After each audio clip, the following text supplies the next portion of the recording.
మాకెందుకు? రైట్. రామారావు గారు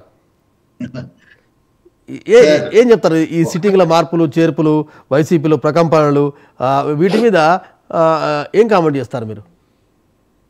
ఆయన ఎన్ని మార్పులు చేసుకున్నా, ఎన్ని రకాల వడపోతలు పోసినా, ఏం చేసినా ఆయనకి గెలిచే అవకాశం అనేది లేదు.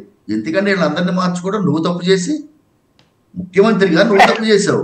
వాలంటీర్లు పెట్టుకుని, వాళ్ళని పెట్టుకుని, వీళ్ళని పెట్టుకుని పరిపాలన ప్రజల్లోకి ఎమ్మెల్యేలు వెళ్లకుండా, వాళ్ళకి పథకాలు ఇవ్వకుండా, నువ్వు వేసుకున్న పథకాలు తప్ప అక్కడ నియోజకవర్గంలో ఏది ఇబ్బంది ఉంది, ప్రజలకు కావాల్సింది ఏంటి అనే ఆలోచన చేసుకోవడానికి కూడా ఇది లేకుండా వాళ్ళని తయారు చేసి ఓన్లీ బొమ్మలా ముచ్చోబెట్టి పరిపాలన విధానం నువ్వు చేసుకున్నావు. నువ్వు చేసిన దానికి నువ్వు అనిపించాలి. ఇవాళ వాళ్ళందరినీ మార్చడం ఎందుకు? వాళ్ళందరినీ మార్చకుండా సీఎం గా నువ్వు తప్పుకో.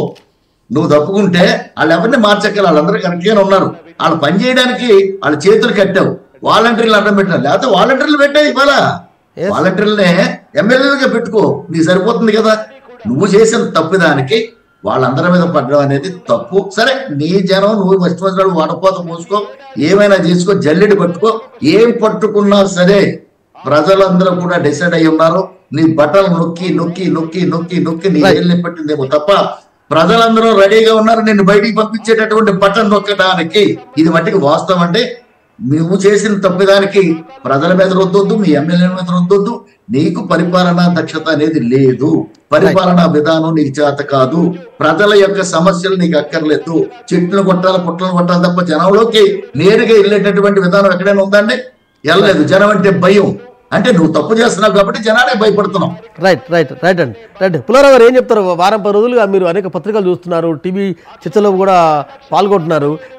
వైసీపీలో ఈ మార్పులు చేర్పులు ఇవన్నీ చూస్తే జగన్కు తిరుగుబాట్ల భయం పట్టుకుంది, త్వరలో వైసీపీలో సంక్షోభం వస్తుంది. ఇప్పుడు మీరు తెలంగాణలో చాలా రాజకీయాలని నిశ్చితంగా గమనించారు. ఇక్కడ 10-15 మందిని మార్చడానికే కేసీఆర్ అంతగా భయపడ్డారు.